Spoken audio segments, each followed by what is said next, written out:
Hello everybody and welcome to Spa for the latest round of the League Zero Super Formula Championship here this season.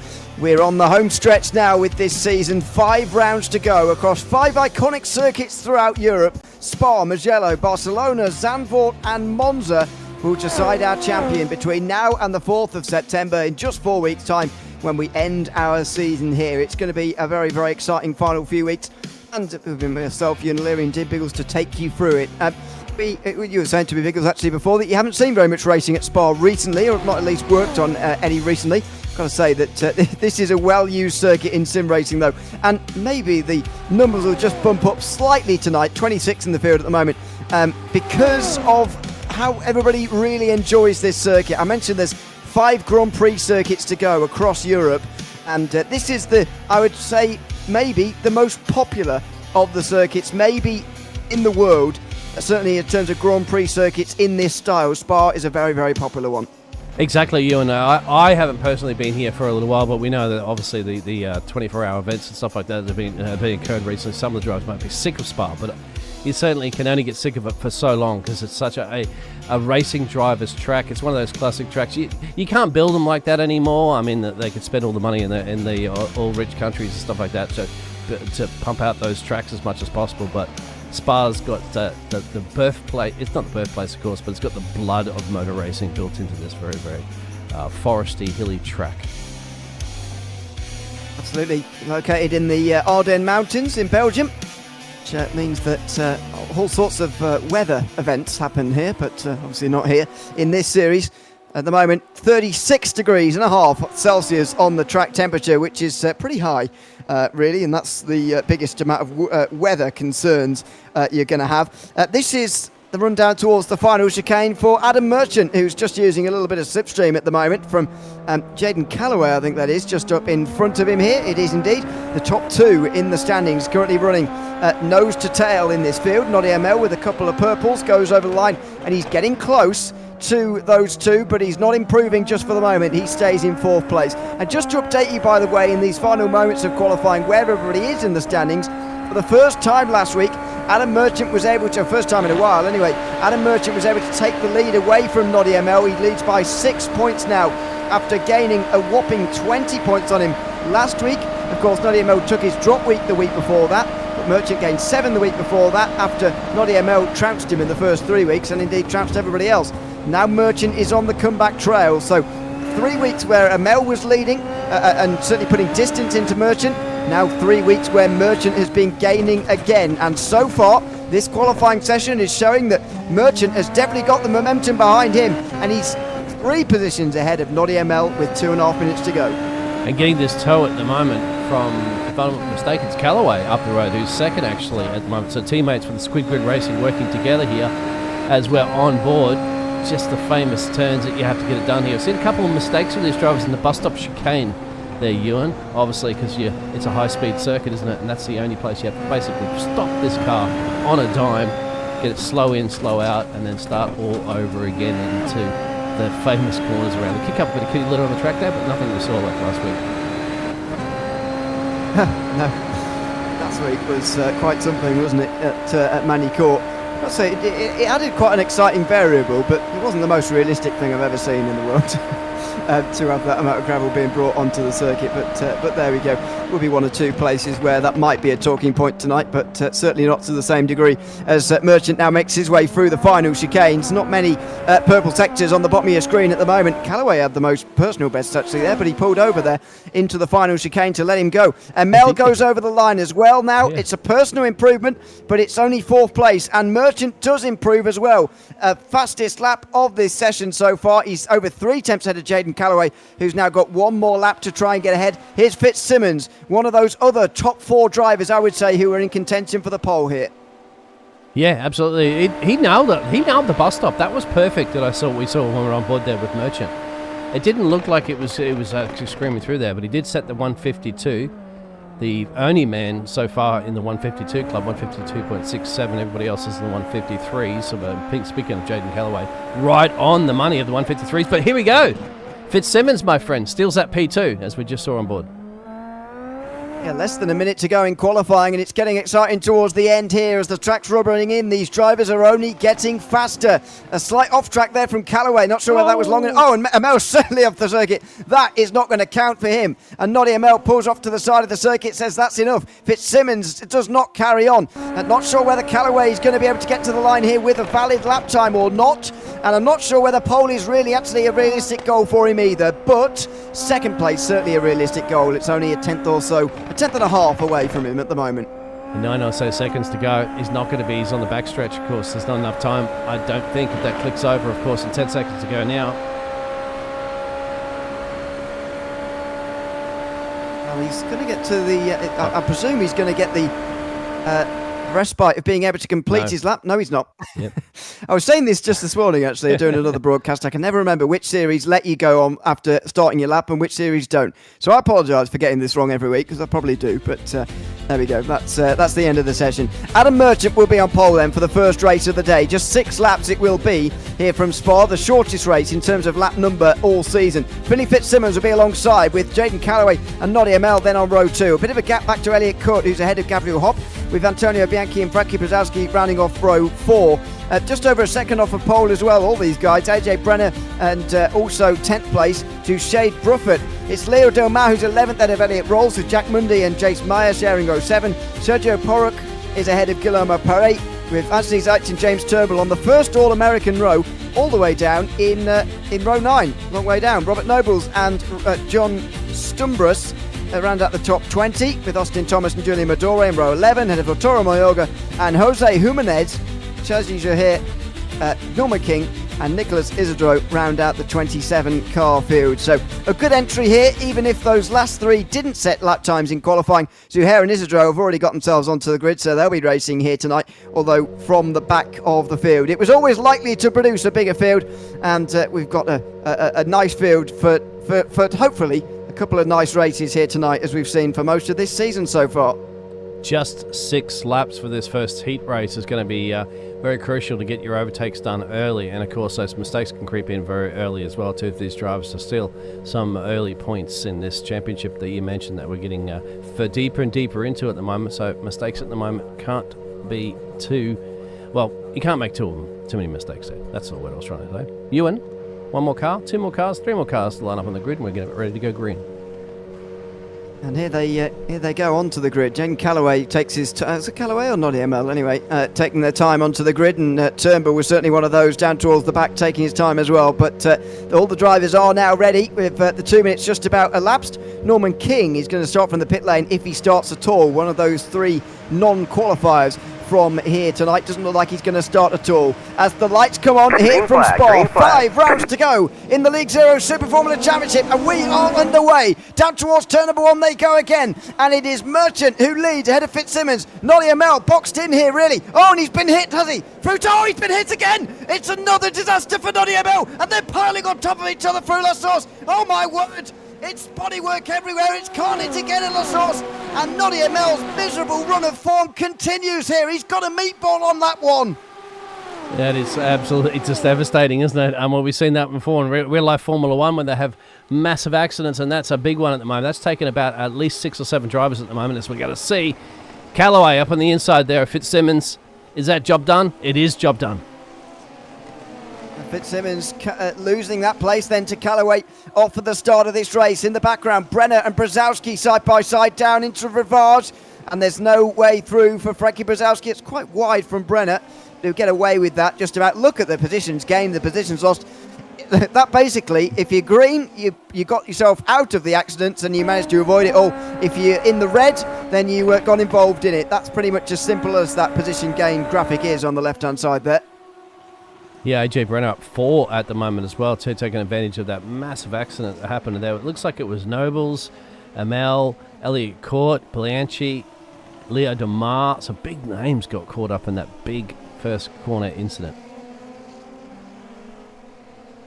We'll just have a look at that when it all settles down here in a moment. But this is what's defined this race, and we'll see whether Noddy Amel is, partly at fault for this, being involved in it or not. He's a lot further up the field here, qualified in 4th place. at the top of your screen. Just try and strain to see where this is actually going to start, because Nobles doesn't get off to a very good start at all. He's going to arrive on the scene. It's sort of happening there already as we see that. So we need to look a bit further up the field. Here we go. Does NottyML turn into someone, or does someone steam down his inside here? Is the real question that's going to be answered by this camera shot here. He's got space on the inside, space, and then he hasn't. That's a difficult one to call in my mind, to be honest, because there was a lot of space down the inside there for someone to go into, and ML did just turn in. A slightly comical piling in of drivers there as well, by the way, but they all get stuck, and that's the end of that. I can't decide personally whether Emel turns in there or whether he's the one who's been punted around actually into the first corner there. Yeah, well, I always say it's like, because I'm from my theatre background, it's a dress rehearsal. That's what we have, and this sprint race is a dress rehearsal. Drivers are going to be well aware of how easily you can go from the penthouse to the outhouse in a situation like that. So I'm pretty sure around when we come to our main feature race that those lessons should very much be learnt. Well, he's going to have to do it from the back here, and Emel's, as I say, miserable run continues here. That is terrible luck for him once again. Over the course of the first 3 rounds of the season, by the way, excuse me, NottyML scored 38, 40 and 46 points in 3 rounds. I'm not sure what that adds up to. I think it adds up to 124, something like that. And over the last 3 weeks, he scored 14, -3 and 13. So -3 very much sticks out, but that's 24 points in the last 3 rounds after 124 in the first 3 rounds. That's what sort of a run we're looking at here for NottyML, and it's continued into round 7. I've never seen, I've got to say, or certainly not for a long time, a championship leader with such a poor run of form, and you know, not all a bad run of form because of their own doing here. I must say, all the sim racing I've watched in the time I've been doing this, and it's a long time, I think it's probably been at least 4 years since I've seen a championship leader have such bad luck and bad form like this. Seeing a driver at the moment, Frankie got some damage there because he's just dropping all the way outside that top 10 to go into pit road at the moment, as we're seeing Fitzsimmons try to put some pressure there on Callaway that stole that position from him before. I think you have to go back to maybe 85 or probably 85 championships when Prost was not looking too good at midway through the season towards the end there, and Mansell looked like he was going to just run away with the championship and didn't. He had a bad luck race towards the end there, and of course Prost ended up winning that one. So it's just one of those situations during the season, isn't it? Yeah, it's not, you know, not saying that these things have never happened ever, but yeah, they are rare certainly. And for NottyML, it's been a miserable few weeks for him, which is a real shame. And it comes at a time, actually, where Adam Merchant is starting to rise into the ascendancy as well. The last 2 weeks in a row, he scored more than 30 points from the evening, as Antonio Bianchi, is already missing his front end by this point. I wonder if he's going to understeer straight on into the barrier at the top of Eau Rouge there or not, as Turnbull and Mundy fight for 6th place. That's another one to add to the list. There's a lot of guys down on pit lane at the moment, 8 of them who started, now getting repairs. Yeah, that's what happens when turn 1 shenanigans, really, in Spa. That's why you got to love Spa, because you know you got those the short segments, of course, of the track once you get the start-finish line, and so somebody's in the gravel track. There's this battle further down here at the moment. It looks like James Turnbull and Jack Mundy are going for it too for now. Very close here. 5th and 6th at the moment. Just say Mundy. 12 up for Mundy. Go ahead. I mean, James. Yeah, Mundy going well. He's just done a cool-down period with his push to pass at the moment, so if that doesn't clear itself by the time they're onto the chemical, and no, it hasn't, it's still pulsing there, you can see, and so he can't quite get on the button just yet. He's got to wait a little bit here, and that's a really difficult one to manage at Spa. The track length and the lap time is a bit more awkward to manage. As you can see here, no button available yet. It is, it's not pulsing, but so it has gotten back into shape. However, there's 3 laps to go, and he wasn't close enough, so decides I'm just going to leave that for later. Fitzsimmons has continued to give this a go, trying to pass Jaden Callaway, but is still unable to do it in this battle for 2nd place. What if they're just saving it all towards the end of this race? Of course, there's only a couple laps to go, 3 to be correct, so that'll be interesting. Nice little squabble, of course, back down the field here for 12th, 13th, and hello. 14th. Yeah. Austin Thomas there driving down the grass before the Lecombe chicane, which is not advisable, but he did it, and he's moved up to 12th place, so fair enough to him. These are the guys, by the way, further down the field who are scrapping for really minor points here, and of course a decent position in the next race, because it's only the top 5 that can benefit from a reverse grid that we'll have for the feature race, of course. Yes, sir. Might be heading up to the front again too, just to see what's happening. Whether or not Callaway can hold on to this P2. Merchant's up the road. It'll be very difficult to chase him down now, unless he makes a mistake. Of course, no traffic they'll be coming across as well too, because it's just not enough time in a 7 kilometre track, as we were talking about before. It doesn't show that necessarily in the details there from iRacing, but Ewan went out and walked it before there, and he measured it. He said it. It'd be a good run, this circuit, wouldn't it? It'd be a hard run in the morning. Go around here. I know I wouldn't be able to manage that at the moment in my current state. But anyway, yes, it's hard work. It's very, very hilly around here, but it very much fits the Ardennes region, which is very, well, not mountainous, but just quite hilly. This is Fitzsimmons, who surely, with 2 laps to go here, is going to be close to putting on the button and just leaving it to the end of the race. Not quite getting to that stage yet. You get only just over 3 minutes before between now and the end of the race in the 6 laps, so you don't want to use it all in one go. Fitzsimmons might, I don't think he used it on the way down the Kemmel Straight that time round, and indeed it was available, so now he'll know how much he's got remaining, whether it's 150 seconds, it'll probably be something like that, and at that point, with about 150 seconds to go in the race, because there is obviously a lap count here, we know how long the race will be, he'll put the button on and he'll leave it to the end of the race. See if he takes his fingers off and pushes any of those buttons at the moment. I'm not quite sure if actually iRacing does show that, but believe it or not, I thought Merchant was kind of running away. Just a fast slap on that last lap, but Callaway is now starting to reel him in a little bit. You can see the flashing lights, so Callaway is burning that energy. In fact, both those drivers are burning the energy, if I'm not mistaken, of that push to pass. Yes, they are. If you see that flashing light on the back of the car, that also indicates that they are using it. And there you go. Merchant puts the button on. He's probably conserved it very much so through this early part of the race, by the way. And now they're all on it. Look at this. Even on this run now towards the bus stop chicane. And there you go, 2 minutes 20. So actually he's going to end with a few seconds left here. He's left it a little bit late, but also putting it on at any earlier point would not really have made much sense. It would only hurt you. Because, of course, you've got to be a bit more careful on the traction. Just watch this through here. There you go, a little bit of a slide. Now, that's likely to happen most times, but you've got to be wary with that extra power that you don't spin yourself out. And there's the fastest lap of the race from Fitzsimmons, who's really close now. And it looks like Sajay and these two are also battling it out in the final corner here into the first lapping. No, I can't remember the name of it actually. Lassalle, sorry. My apologies. And that's Jack Monday there. And Sajay arrive in driver racing. We'll switch it back over to the leaders in a minute. We'll see who's going to be chasing up through Radion first. And it looks like Sajay might have that advantage at the moment. But back to the top 3. And here we go. Oh, he's just not close enough, Fitzsimmons. And Callaway effectively protecting Merchant on the way towards the Lecombe chicane there.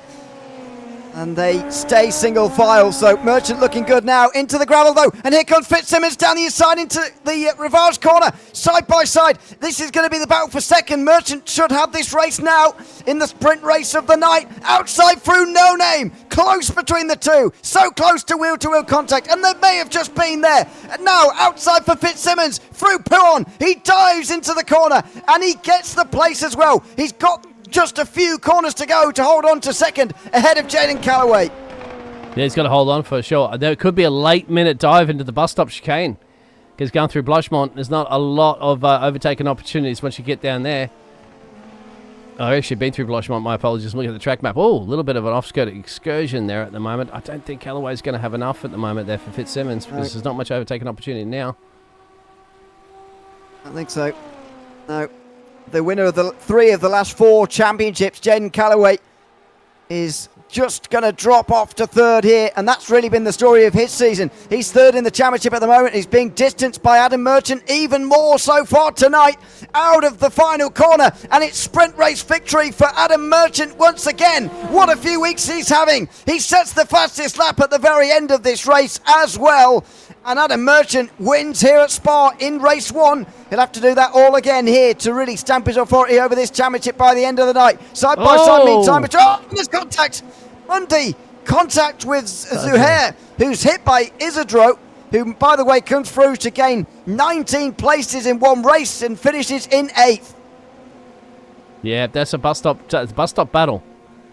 All those drivers were doing the bus stop out of the bus stop battle, and that's exactly how it's going to pan out for those drivers you can see on there. And the rest of the field, as you know, from further downwards, just basically DNF'd this heat race.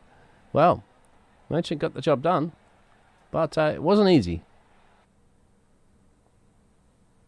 Oh, absolutely. That was an attritional race, as you saw at the bottom of the screen there. 8 drivers out. With that first lap crash and those first few laps, but it's Adam Merchant who wins. 1.2 seconds actually the gap of the line ahead of Finley Fitzsimmons, with Jaden Callaway rounding off the podium. Gabriel Hopp, quite a quiet race, finishes 4th ahead of AJ Brenner, with James Turnbull also quite lonely in that one, 6th place. Jack Mundy just beat Nicholas Isidro and Sergio ahead to the line, as we just saw.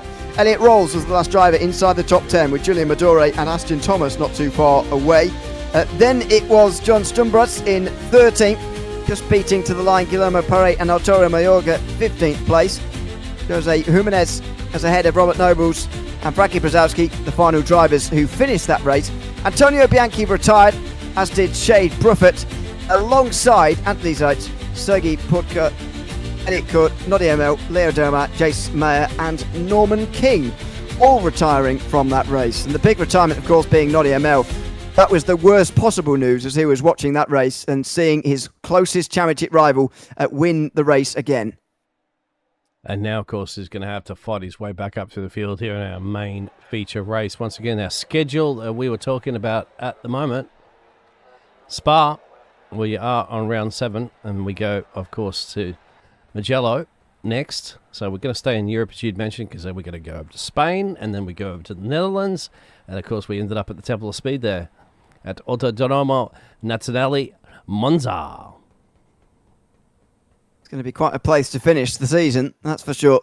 Speak often about managing your push to pass, but that's going to be a circuit where you need to manage it more than ever because of the amount of straights that you've got at that racetrack over the course of our final round. So many great finales you've seen in championships as well. Certainly in sim racing, I've seen quite a few championships centred at Monza. I think it's a great place to be. But the question now for us is whether this man's going to be out of sight by the time we get there.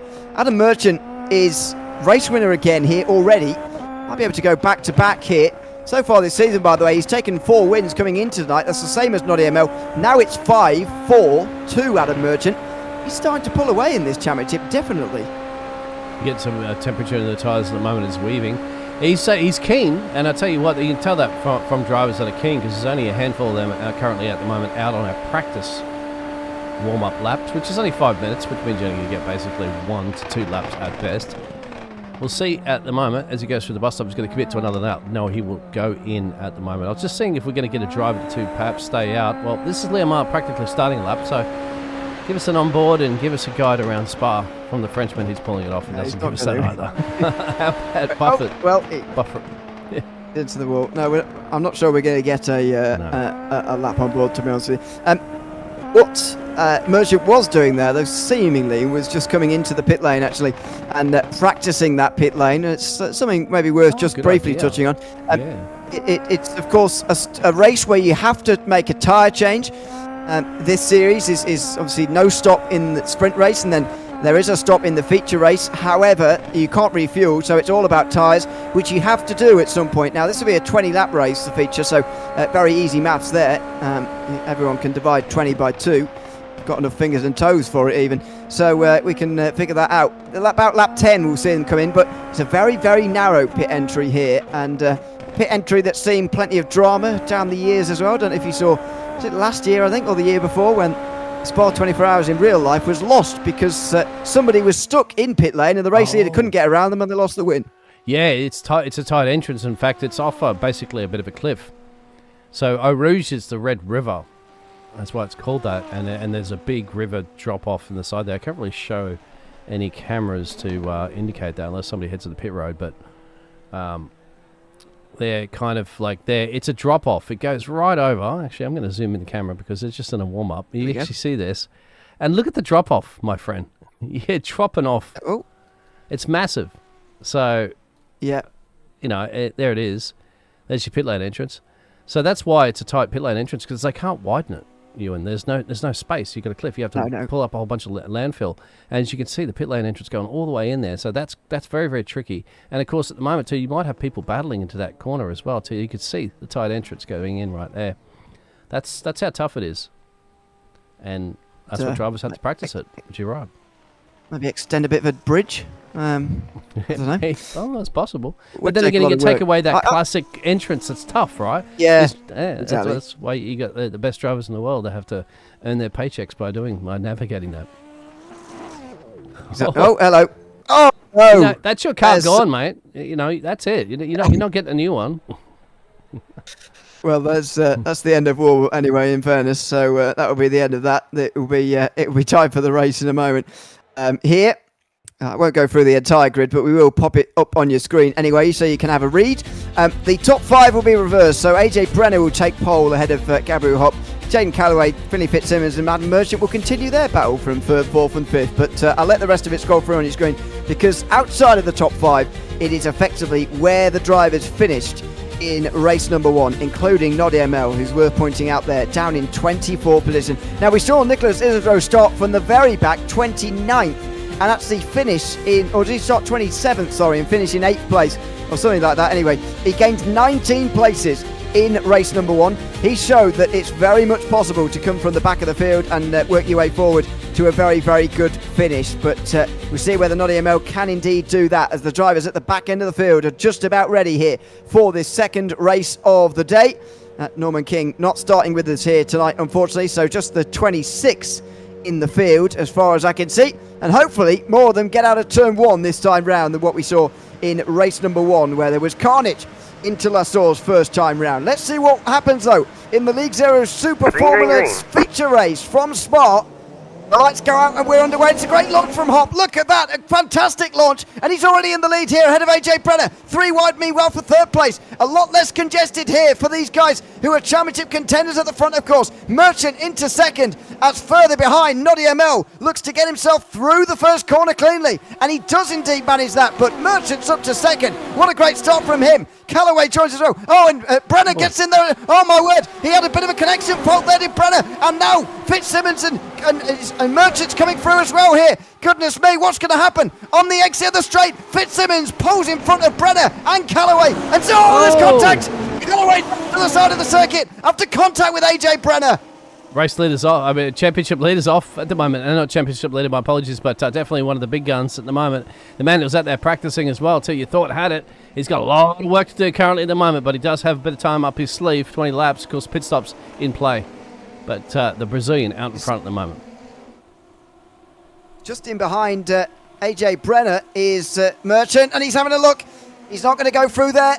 Mundy right in behind him as well, by the way, in 5th place. Then it's Elliot Rolls, who's pretty close too. Noddy ML is up to 14th. He's in the background, gaining a place from Stumbras, who went very wide there. Look at Mundy looking down the inside of Merchant here. And anybody who could get past Merchant would be a real friend of Noddy ML at the moment. I wonder whether Merchant's got a bit of front-end damage on that car at the moment, or whether something else is going on here. 3 wide, meanwhile, into Curve Paul Frere. That was extremely tight. Zuhair gets ahead of Thomas and Isidro and Madore, but they'll be racing off of the Curve Paul Frere and now into Blanchimont for the first time. Yeah, this is going to be crazy. It's high speed around here too. We've seen what happened with the Brit. Anyway, I won't go into that one. It's a Formula 1. It's off the top of my head. There's too much action at the moment. I can't focus. Through the bus stop chicane in the background, it is carnage. Look at this, and Noddy ML's got to get himself through this. He's now up to 13th place, and it has been a very good start from ML. He does need this, but he's up 11. Great start from ML to begin this race. Brit wide in front of him there from Julian Madore, who managed to get through the first lap carnage, but unfortunately he's going to lose a place here, maybe. No, ML lifts off a little bit, says get in line please, we don't want to lose more time up the top of the hill at Eau Rouge here, and in fact he is going to lose time. ML with a little less momentum. Brzezowski and Paré in the background will try and come past him. He's got to defend now as ML. This is not the place he wanted to be at all. As further ahead of him, Isidro gets back past Court, and then Bianchi next in line. A little bit of gravel kicked up there meantime from Austin Thomas, who goes off the circuit as well. A very, very lively opening couple of laps here. That's exactly what we expected to see from Spa. Good racing, actually, from the drivers. Only just a couple of incidents, but pretty impressive, you'd have to say, considering it's Spa, considering everybody's trying to take first couple of laps advantages of positions. And so far, so good. I'll show you those gains again, as we're seeing Elliott Court in some nice little battles at the moment, and Blanchy as well, too. Having some pressure here in the background here. Very good start from Elliott Court. I didn't realise he got caught up in that lap one, race one incident, but he certainly did. Yeah, Because he's now up so many positions, but yeah, this is the group for 8th place, and Court wants more positions by the looks of it here. He's on the back of 9th position now. Isidro, and looks right, well, yeah, it's going to be to the right hand side, outside of Blanchimont. Surely he's not going to go for it. It's didn't have a choice. That was a big squeeze. As up in front, Zuhair got it wrong there through Blanchimont. He went across the grass. He's in 7th, and he's now the head of this group as they come through the bus stop chicane to end lap 2 now. And Gabriel Hopp is being caught by out front. Finley Fitzsimmons second, head of AJ Brenner, then Mundy, then Merchant, rounding out the top 5. Yeah, I think Elliott Court's going to have to send something up the inside here on the United Colours of Benetton of Blianchi. Who's off? That's Thomas! Austin Thomas, and he gets hit again by Brzezowski. Brzezowski hits him, and so does Antonio Bianchi. Yeah. Yep. Oh my word, look at the amount of damaged cars there are down there, by the way. See how Brzezowski got involved in it. He would have seen the spinning in front of him again and again and again. And he saw the smoke, chose the right. Oh, and he just chose the wrong way. Went straight into the side of that spinning car in front of him there. That's taken a few more out of contention. Only 18 drivers have stayed out of the pit lane so far. Noddy got through on that one safely. Elliott Court's up there, so both those drivers up 15 places between the both of them. But we have a new race leader, so Fitzsimmons has managed to get past Gabriel in all that shenanigans that we're watching, and Gabriel's going to want that place back at the moment, hanging with him at the moment. AJ Brenner just lurking in the background. 2 places lost off the start on this feature race, but he knows that he's still got pit stops, and they've still got that more important push-to-pass button to manage in this race.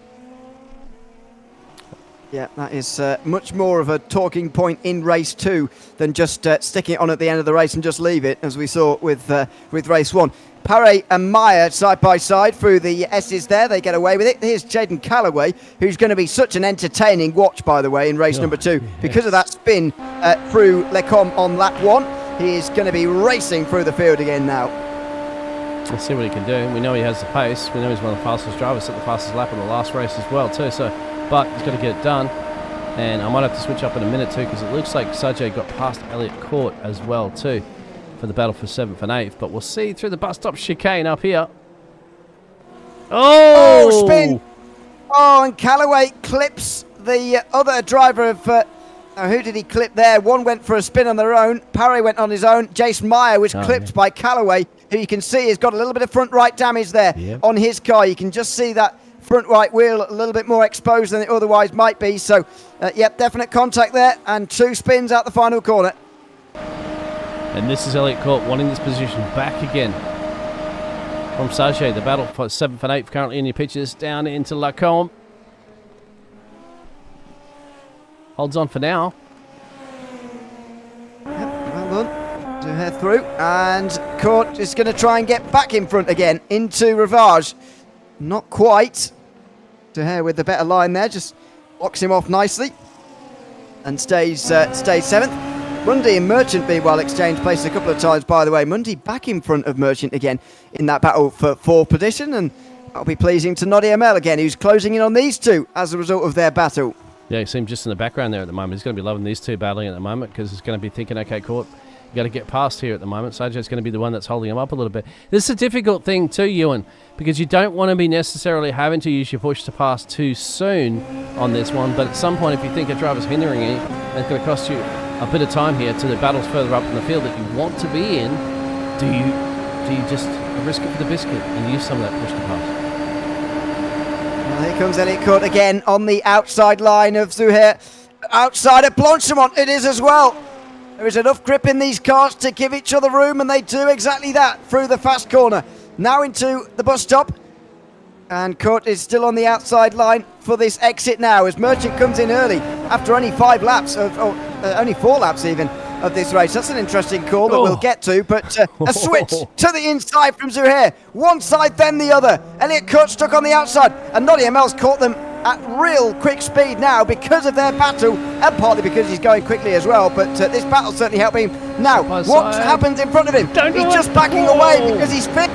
Happen over the top of the hill here. They get away with it, and now look at the run he's going to have. He just waited there for the right moment, and no, there wasn't quite the gap when he needed it. Now is he going to get on the button to try and take both in one? No, it's going to start to cost him some time now.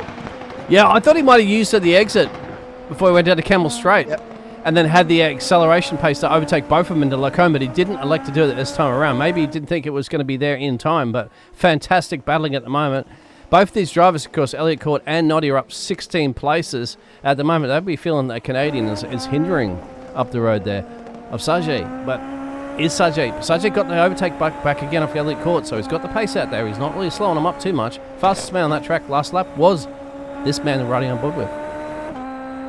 Yep, and is he fastest lap of the race so far, just half a tenth quicker than Finney Fitzsimmons, who's leading this race at the moment, ahead of Gabriel Hopp at the front. But that's a bit wide for Amel. This is not going to be the fastest lap of the race from him, and indeed nowhere near a personal best either. But Zuhair definitely does have the speed to run with these guys. He's up 3 as well, don't forget, and finished in the top 10 pretty comfortably in race number 1. We saw him win the feature race at Fuji, don't forget, as everybody ran out of fuel. So certainly knows how to race his way through the full distance.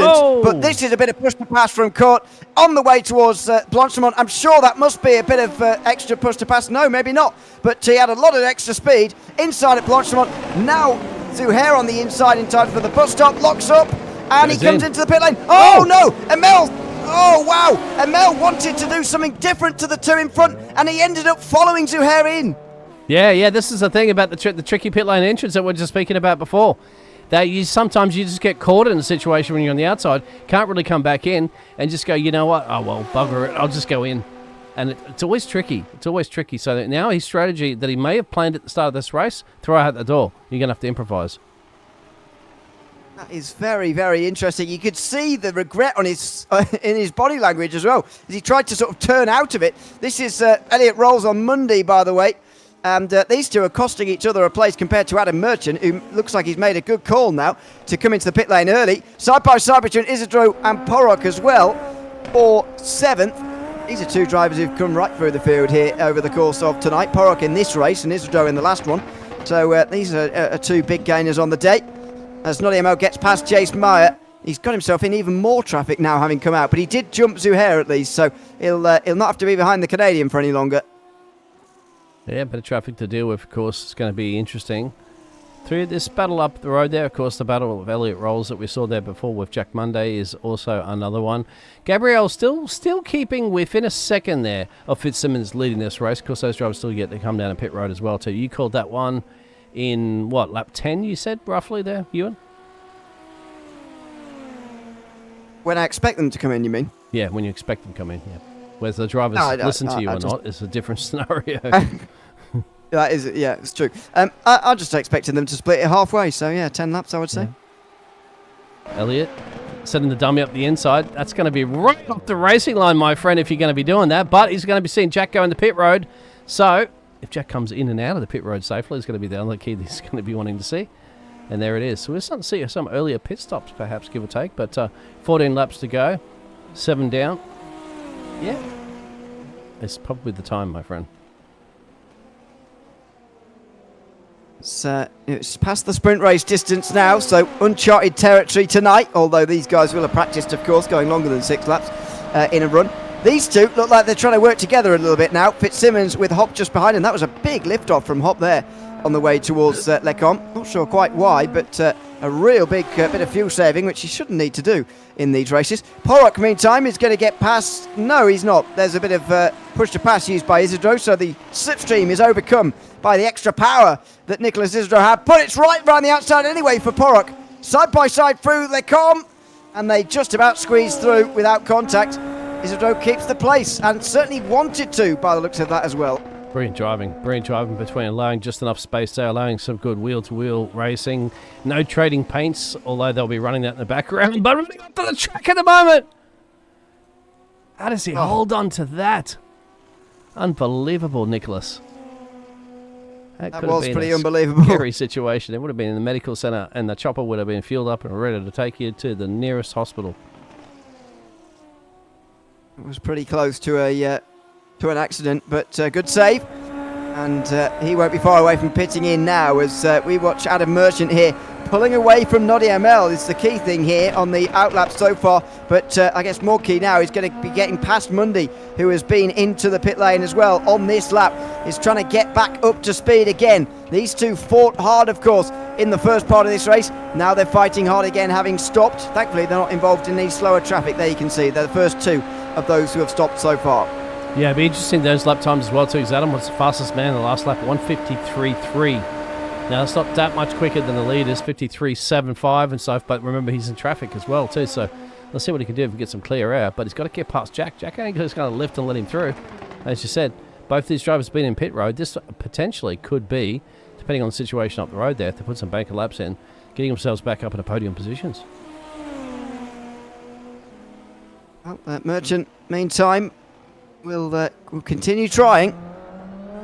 Out of turn one, Mundy is still right in behind, and it's a bit of jockeying for position here, was there? Yeah. As they came down towards Eau Rouge, I thought there was maybe a bit of jockeying for position there, as if to say Merchant sort of wanting Mundy to go back through again, but now he's on the button, and now he's trying to get away from Mundy on the straight. It's going to be very hard to do, and Mundy's not going to get back past again.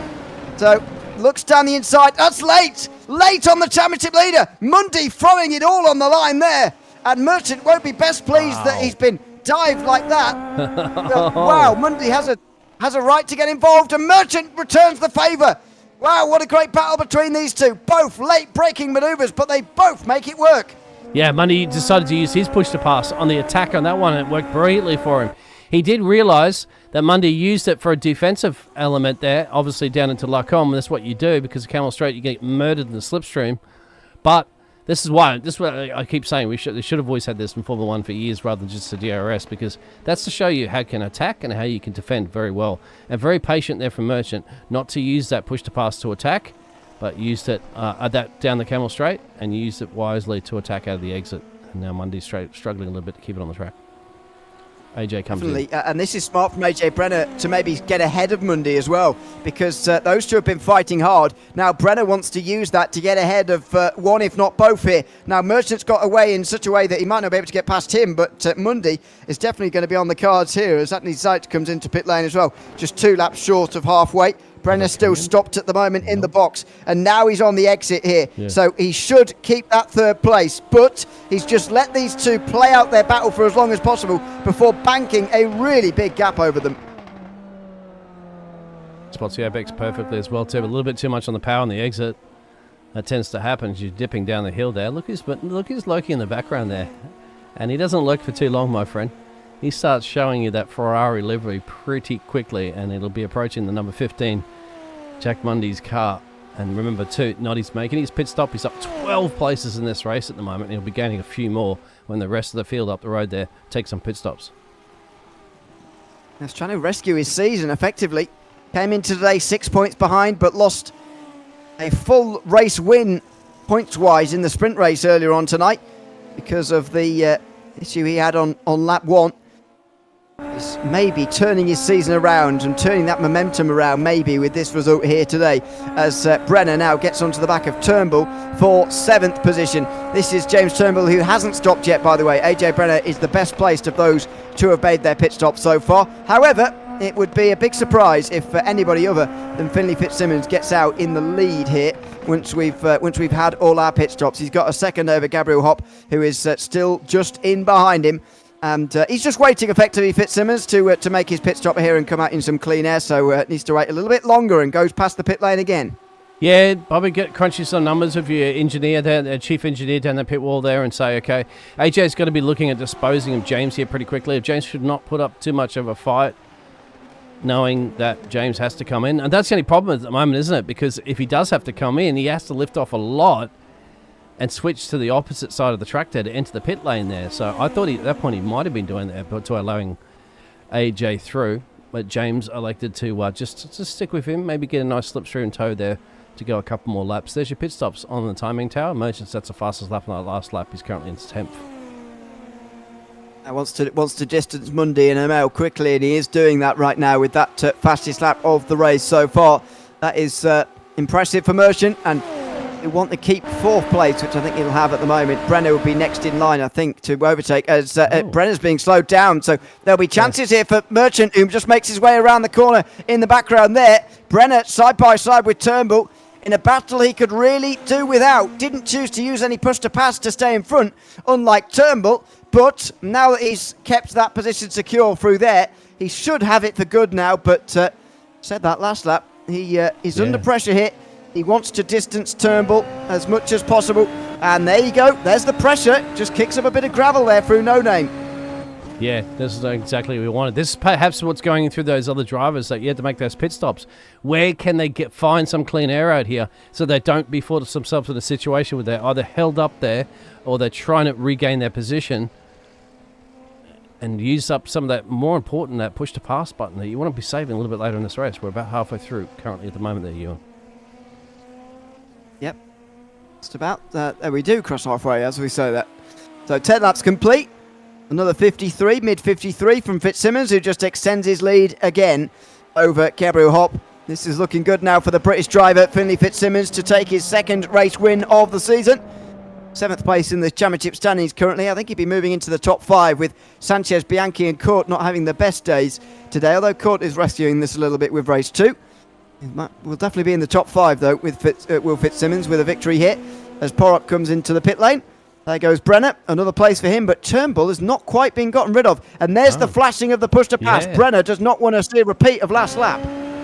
He's using it as well, too. He doesn't want to get away from Brenner's trying to get away, obviously, from Turnbull, but at the same time, James is also burning his. Now, remember, James is still have to come down the pit road, so we know that AJ Brenner would know that for a fact, but he just wants to clear him because AJ Brenner's going to be thinking about further up in the field here. He's not thinking about just trying to hold off that P7 because he's going to get it back anyway when James heads out to pit road. But wondering what's going through the minds of this driver, as you can see. Gabriel's just keep him in vision there. It's 1.7. It's always a positive thing as a racing driver to see your opponent up the road there. That way you can also see what mistakes they're making and try to remind them that, hey, I'm here. I'm not going anywhere.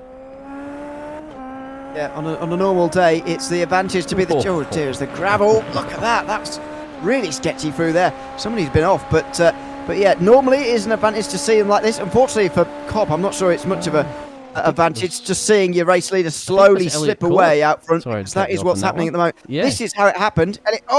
Elliot Court brings that first bit of gravel onto the circuit, first of all, and he gets away with the second. And there you go. There's the gravel that he had to go through as well.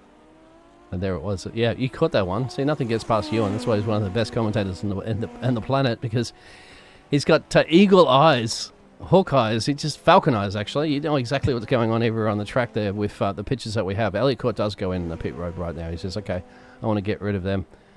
Yeah, just clean my tyres, actually, gentlemen. No fueling. Don't need any gasoline. Oh, but I do need to fit my pit stop stall.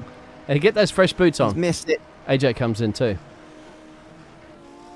Does he? No, AJ he doesn't. My apologies. He's connected though.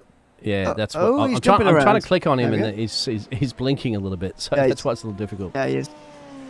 Yeah, he's never going to be able to be watched, unfortunately, if he's jumping around like that. Just a couple of connection problems. Court gets out just behind ML. Wow. Wasn't expecting that, but he's on the button straight away here, and he wants to strike immediately as he comes out the pit lane with those fresher tyres on. He's got nearly 3 minutes to push to pass to use, and ML's got to be very careful here that he doesn't get sucked into this, because Mundy's just in front, and behind, Court's trying to pass him. He's going to squeeze him all the way to the right-hand side here. Elliot Court's going to get through on the way towards Le Carmen. Look at this, maybe 2 in 1. Not quite. ML and he's lost his front wing. Oh, has he? There may be some damage here for Noddy ML. Oh, there is by the looks of it. It looks like there might be damage here. We'll see whether he carries on and perseveres with that damage. But is that more bad luck for Noddy ML here? Has he got some front-end damage on this car? It's got to be, for sure. It might not have visually shown, but we did see the front wing just completely get collapsed off there. And look how slow he's got on the pace there since. So we'll have to see how that pans out. But, yep, that's a... Wow, what a situation coming out of pit road. Fighting at the moment. Elliott Court lucky to get away with that one. And Jack Monday up there at the moment. Those two drivers going for it. Still, questions remain in this race. When are these gentlemen, a.k.a. Gladiators and Centaurians over here in Belgium, going to be coming back down the pit road? Or to the pit road, actually, for the first time, Ewan. Yeah, to be honest, with Cook coming in there, I think that would have tipped me over the edge and thought, for me, that would be the time to come in for Fitzsimmons and for Hop. Because I think the thing that's been stopping them so far has been a lot of traffic. You don't want to get dragged into traffic, as we've just seen, as we've seen throughout tonight, we see throughout the season. He's using a lot of push to pass here. But maybe this is the time that he's coming in now. Just a little bit of a burst there. He's got a minute 20 still left in terms of push to pass there. That's absolutely plenty to be using for the remainder of this race. So Fitzsimmons is just burning through that now, and I think he's burning through it on an in-lap because, as I say, the problem before was traffic. Now there's a big gap between Elliott Rolls and Nicholas Isidro of nearly 12 seconds. Of course, when Isidro comes in, that gap will grow to over 15. That's a big gap for these to slot themselves into in the meantime, while they're still waiting for Rolls to come into pit lane. Will he clear AJ? AJ's the first one that's taken a pit stop. He's currently running a P4 at the moment. Adam Merchant putting banker laps after banker laps in. He's running in P7. He's set the fastest lap before. Now, you look at Adam. He's 30. It says that Adam Merchant's 33 seconds down the road from this race leader. Is kicking off into the key litter as well, too. It's going to be interesting at the moment. I don't think he can clear AJ Brenner. Don't think, but those pit stop times aren't necessarily accurate in the iRacing world of telemetry, my friend. But he's burning it. I think you might be right. This could be essentially the in-lap coming here right now for the Brit. Let's see. He just turned it off on the way towards Lecom there with about a minute 20 left of that push to pass, and there we go. So the gap has been sufficient, and maybe a lap behind what I was expecting. They are both into the pit lane, so 7 laps to do on that second set. That was quite late for Hop on the way in there. He'll hope that he hasn't spared, because that will be a big penalty Elliott in the context of this field. Rolls in as well, so even less concerned about traffic now. Should even come out ahead of Isidro, never mind Brenner. So yeah, they'll be fine here. Fitzsimmons and Hop as they both come to a stop. Isidro carries on. But what about those two in pit lane at the moment in relation to Brenner? Fitzsimmons already rolling here. Hop is as well. He didn't speed, clearly. There is a bigger gap, though, between the two of them than what there was before. Fitzsimmons with a very good stop there. Hop with a little bit of a longer one. He might have missed his box, actually. He's not that far in front of Brenner, but he's comfortably ahead. He has just come out behind Isidro, though, so a bit of traffic here for him now on his outlap. Yep, there you go. So Isidro's at Fitzsimmons. And Gabriel a little bit further down. Gabriel's got to dispose quickly at the moment of the American driver. He's still looking for a team, believe it or not. And they're going to be using that. They're going to be burning that push to pass.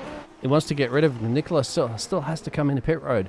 And Gabriel's thinking, I want P1 up the road there. I'm not going to be bothering at the moment with you. AJ Brown a little bit further down the road there. Another fastest lap from Merchant too. So this is it.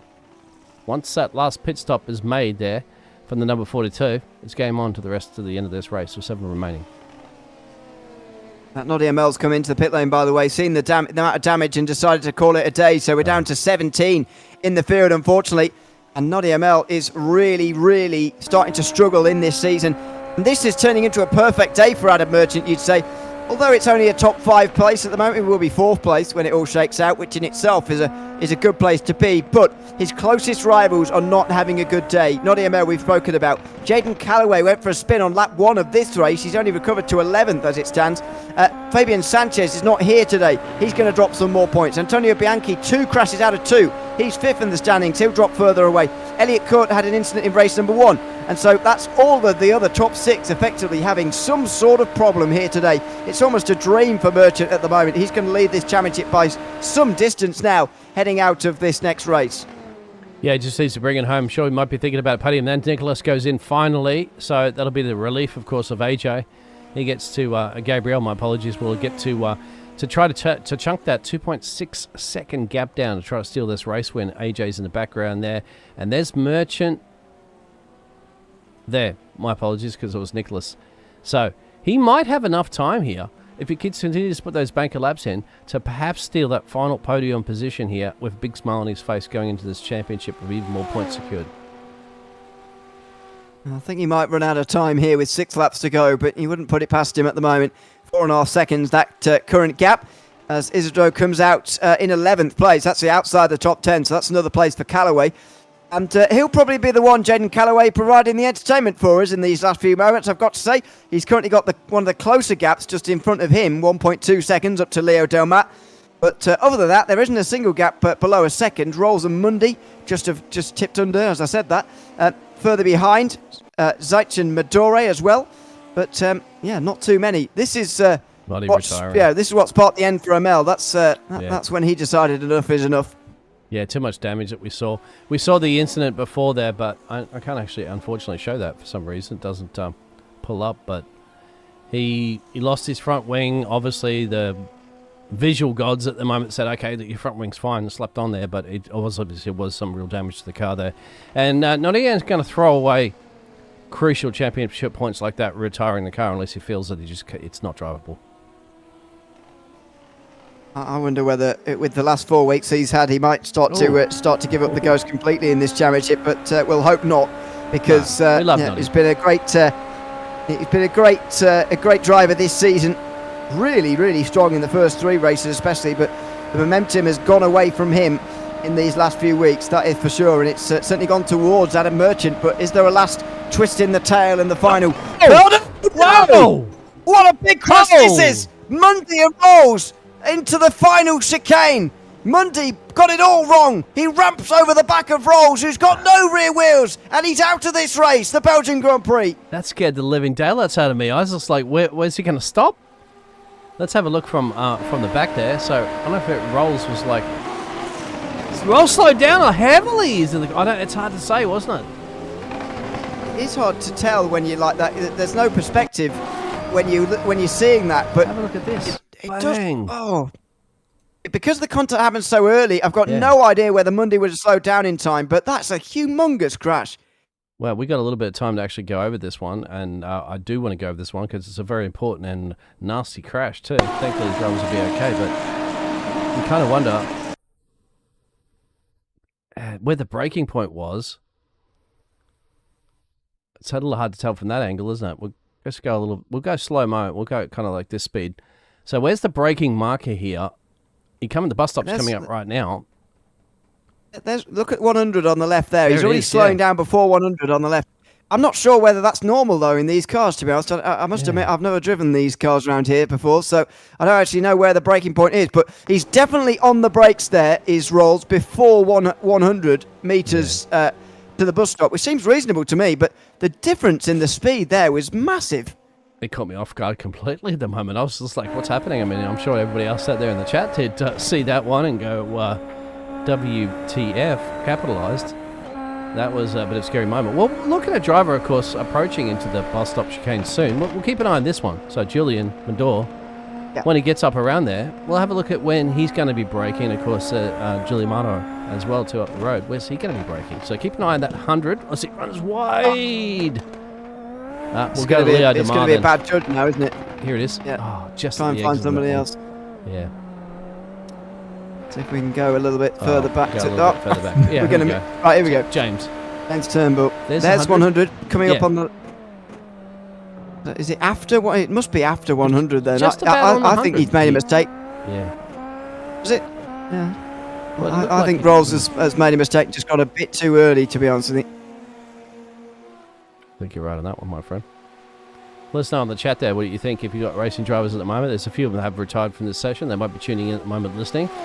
Let us know about that one. Who's do you think would be at fault as Callaway is going to be putting some pressure at the moment there? On the biggest gainer, well, the second biggest gainer on this race. He has to share it with Elliott Court, Leo Demar, up the road there. 18 positions gained between the Frenchman and the British driver there of Elliott Court. 5th and 7th, up 18. It's a pretty early time in the morning for the Frenchman Leo Demar to be racing. Admittedly, could be a Frenchman living in a more reasonable time zone at the moment, like Australia or America or somewhere else, a bit more reasonable. But Yeah, it's currently 5 to 4 in the morning in France, so if he is there, fair play to him. Also for the British drivers, it's 5 to 4, 5 to 3, sorry. 5 to 3, in the real world. So very early in the morning for these guys, if they are in Europe. You cheeky. Well, it's about almost close to 10 on the East Coast in the US of A, and about close to 12 midday here in the real world of Australia. It's almost midday upside down. That's good to know. Thank you. Callaway closes again on Leo Domat. Looks up the inside and no way through into 7th. Zuhair, steady on the exit there as well. It wasn't actually on the button there, but just stepping on it a bit too early. This might be all it's reasonable to expect from Callaway now, to just rescue 6th place. I know there's only a 3-second gap between Court and Zuhair, but Elliot Court's a very quick driver, and catching 3 seconds in 3 laps will be difficult enough. Never mind making 2 passes on top of that as well. As we look at the movers and shakers, bit misleading for Callaway, isn't it, really, because he spun on lap number 1. So effectively he is down 5, but he gained a lot of places in the meantime as Delmap gets on the button, and he's going to roar past Zuhair with that kind of overspeed. Here he comes. Zuhair's on a cool down, and now so is Delmar, side by side into the corner, and Leo Delmar races round the outside into 6th place. Brilliant. Getting the job done there for the Frenchman. That's if he's not had his morning coffee at the moment, that'll sure wake him up, won't it? Good job there. 19 positions gained. He's going to look to take that highest gainer award. And next up on his hit list would be Elliot Court, if he can catch him in 2.8 seconds up the road here with 3 laps to go. Not impossible, because we just saw 2 of the drivers, of course, Elliot Rolls there and Jack Monday, go out of this race in a big accident. That's a real shame to see for them. Spectacular crash it was, though. Yet to see any general chat about it, by the way. I was just keeping my eye on the Discord to see if there was any chatter about it, but no, nothing doing for the moment. So we'll leave them to hash that one out at some point. On board with Callaway, Zuhair is on the button in a very different place to the other two, and he's using it very smartly at the moment to get ahead of Delmar. He's starting to really conserve it now because there's only just 2 laps to go, and so I think the next time he puts it on after this cool-down period, he's got to leave it on forever. But Callaway comes through without using any of it, inside for the first part, outside of the second. He gains a place there without using any of that push to pass, and he's going to leave that here for the final couple of laps. I wonder if he's just saving it to try to do that final attack there on the Canadian driver up the road there. Let's see if he uses it as he climbs his way up through Radion, Rouge, the Red River.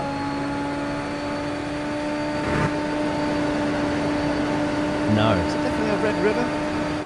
Yes, it is. Translates literally as red iron water, rich or doesn't it? soil or something like that, I think. But don't question me on the air. I did homework ages ago, but we'll see. 3 into 1. I'll be on Google later tonight. Not quite side by side. Callaway looking, but no, can't make it through onto here. It's always the case in these races, by the way, isn't it? That there's just a battle that pops up right towards the end. And Callaway's on the button already here, so this is quite early. And he's not got very many seconds. How's he going to manage this? Oh no, he's used it. Oh my God.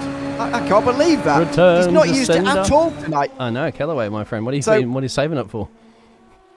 Well, if he'd have used it a bit more throughout the race, he might not have needed to be involved in this battle. But anyway, he's going to get 6th place surely because he's got so much left. He'll be able to leave it on to the very end of the race, and the other two will put it on at some point to leave it on to the end as well, but they're not going to need to do that for a while. He's going to fly past on the way towards the bus stop chicane here as the white flag begins to wave for the leaders. These guys will take it in a moment as well. Callaway is timing this perfectly. He's trying to stay out the slipstream here so he doesn't go for it at Blanchimont, but he's mistimed it really. Should have just committed to that and gone through in the fast left-hander, but it's going to be bus stop chicane instead. Outside line, Callaway breaks later. It's too late, and he locks up there to Zuhair on the inside. Callaway comes to a stop almost on the inside to try and give him space, and he's not managed it yet.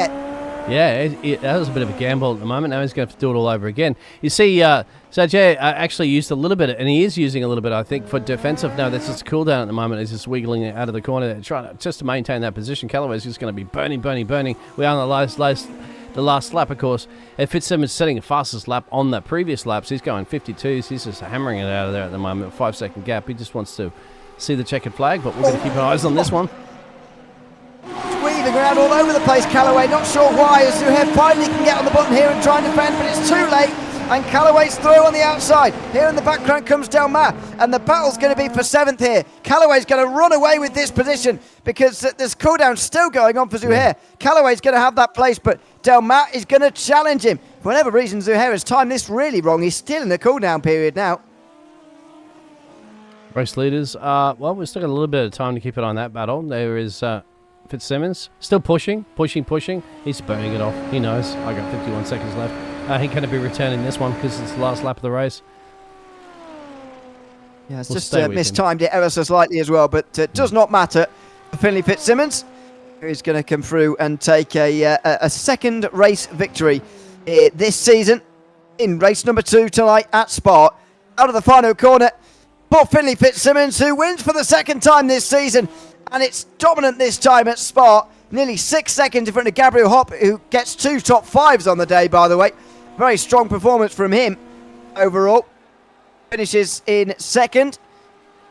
Further behind, Merchant extends his championship lead from 4th position after finishing this race. And unfortunately, further behind, Callaway is comfortable ahead of Zuhair, and Delmar didn't have enough to overtake him either. So that great battle we were watching does stay the same to the end. Yeah, brilliant drive there. Comes to United Colours of Benetton there, of Nicholas. That doesn't have anything left in that one. James will end up coming home at 4 places down from where he wanted to be in this race, but still, finishing a race is always the best way to see Barney at the end of the day, I always say. Especially this in this championship, the points are crucial here. The Argentine and then the Canadian driver, Anthony Zyke there, and Sergio and Jace Meyer, the only ones remaining left, believe it, on this race. And Porrick not quite close enough to Zyke at the very end there. And Jace Meyer will be the last one to cross the line in a moment. He's got quite some distance to go as well compared to the rest of the field, as the donuts now can begin for Finley Fitzsimmons. It's another great race victory for him, his second one of the season. And that was dominant, really, from him. Of the real contenders we saw, there were 3 of them in race 1. He was the only one, really, in race 2 to really get this properly right. And it cloaks the smoke. Of course, you're allowed to for the Mustard Seed Racing entry. P1 is yours. Spa is yours. That's a trophy you always want to have on your cabinet, isn't it? There you go. Spa. Absolutely. An iconic place to win at. And for Finley Fitzsimmons, he's made that a reality here today. It is a victory for him by 6.1 seconds in the hand out of Gabriel Hopp, who finishes 4th and 2nd here tonight. Good results from him.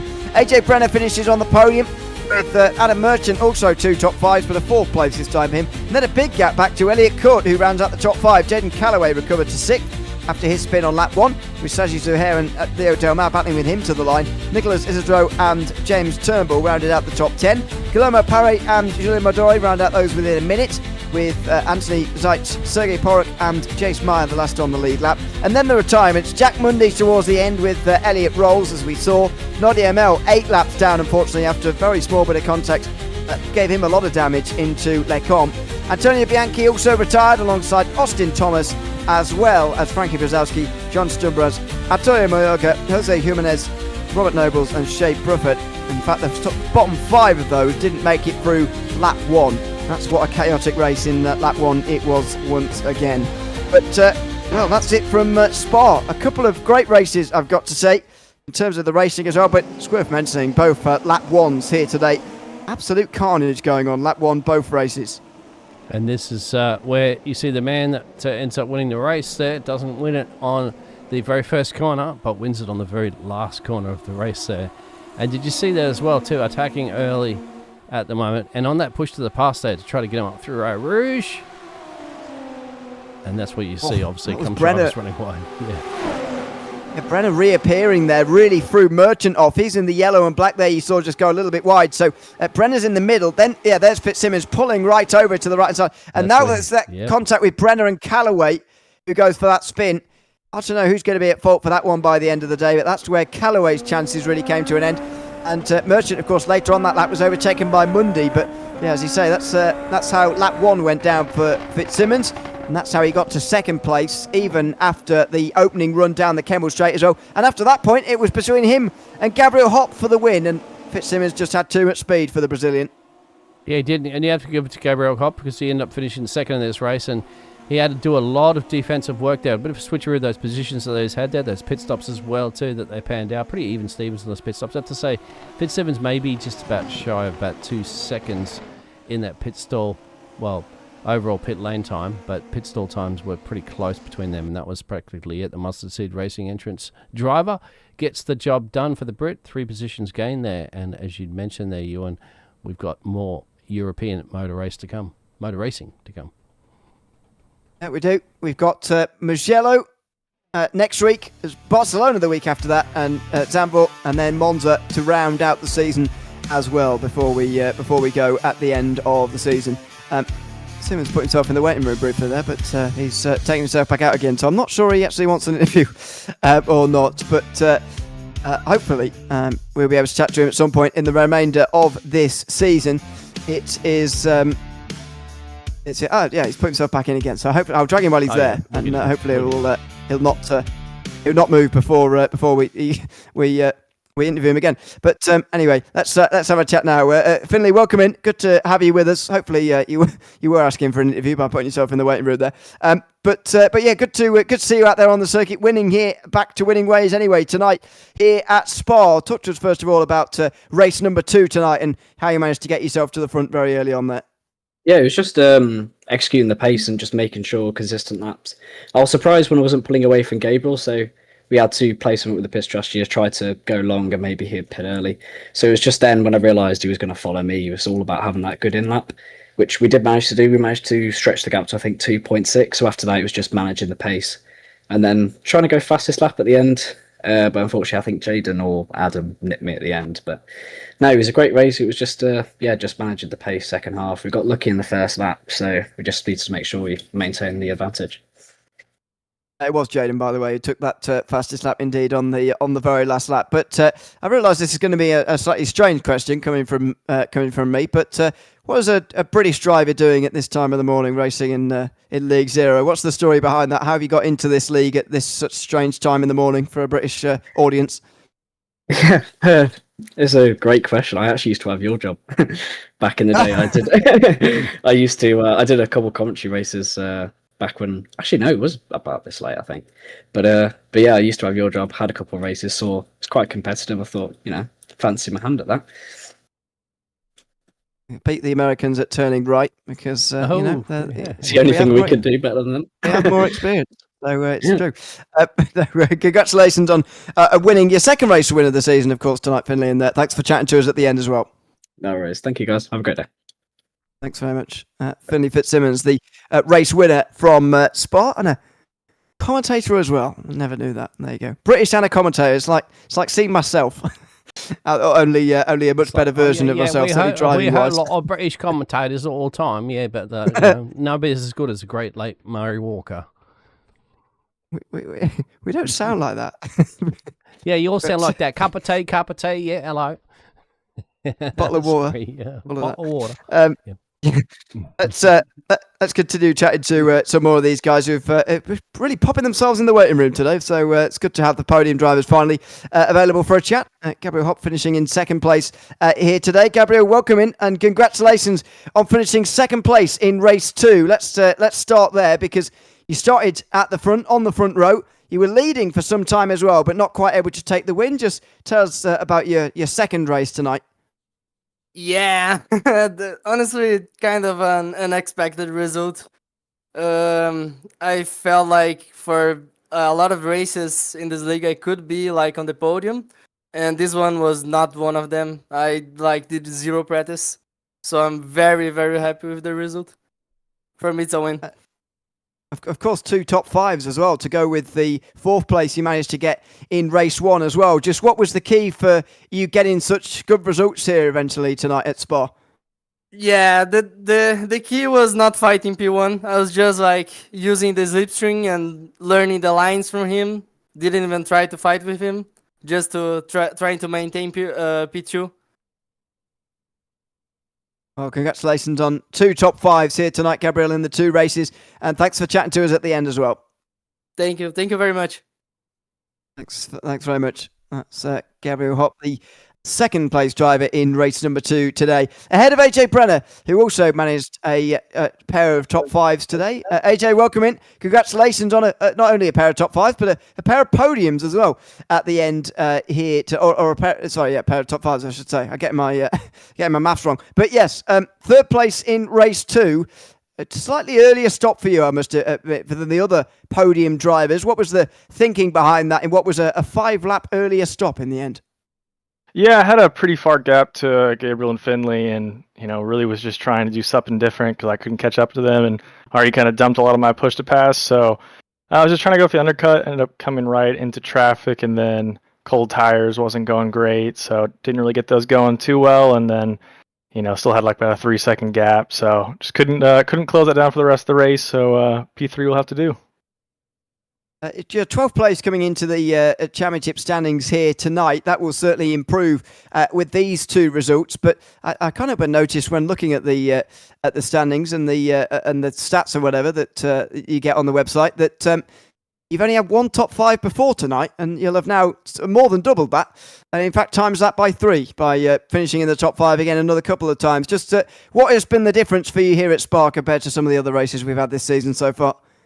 I don't know. Spa's just been a track I'm always very comfortable at, and I think everything else this season has just been an absolute nightmare. I've just been crashing out and not finishing races at all, even though I'm close to the front. So yeah, I think tonight was just a more comfortable track where I could keep it going towards the end and not end my night early. It's certainly going to be your biggest points haul of the season so far, going all the way back to race number 1. So congratulations on that, and thanks for chatting to us at the end. Appreciate it, guys. Have a good one. Thanks so much. That is AJ Brenner. 3rd place in race 2 and 5th place in race 1, as I eventually got to the calculation there in my head. 2 top 5s for him, though, and a couple of top 5s for a couple of the drivers we were just speaking to there. But ultimately, Finley Fitzsimmons winning race number 2 after finishing 2nd in race 1, which Adam Merchant was able to take the victory. The biggest gainer in terms of points today is going to be Finley Fitzsimmons here, Biggles. But, of course, Adam Merchant, consistent as always, is going to extend his championship lead again. Yeah, knowing that Noddy not having another great race, unfortunately, too. So that's going to be the situation. But you've got to keep an eye on Fitzsimmons, of course, and this late charge in this championship will be fantastic at the moment. And give it to AJ. We're wondering why, as you mentioned there, he went down on lap 8 there on an alternative strategy to go in early. But remember, Merchant actually went on lap 4, believe it or not, really early in that one. Ended up finishing in P4 too. So an early pit stop there strategy. But what that can do is throw everything you can, the kitchen sink, the cats and dogs and everything to try to get that button. But at the end of the day, he said that he couldn't do anything to catch Fitzsimmons and Gabriel, who got those positions. But now, as we're talking about before, we've got the rest of our schedule to go through. And, well, I'm just curious to know how this situation, these rest of these drivers, are going to go on the other European circuits. It's going to be a very, very different feel to things over the next 3 weeks, I have a feeling, compared to some of the more recent rounds we've had. Much more twisty circuits, more difficult to overtake on, and now these Super Formulas are still going to provide great racing, because they always do, but Mugello, Barcelona, Zandvoort will be much more difficult circuits to overtake on, and then a real shock to the system at Monza as they get to the end of the season, and they'll realise just how easy overtaking is all over again, just like it was here and last week and the week before and so on at these more open circuits that we've had really since the end of June at the Red Bull Ring. But that's just about it from us here tonight. This has been the League Zero Super Formula Series once again here on a Thursday night. Very much hope you've enjoyed it. I've been Ewan O'Leary alongside Dear Biggles. We'll be back again in 7 days' time for the next round of this great championship from Mugello. But from all of us, until then, it's goodbye for now.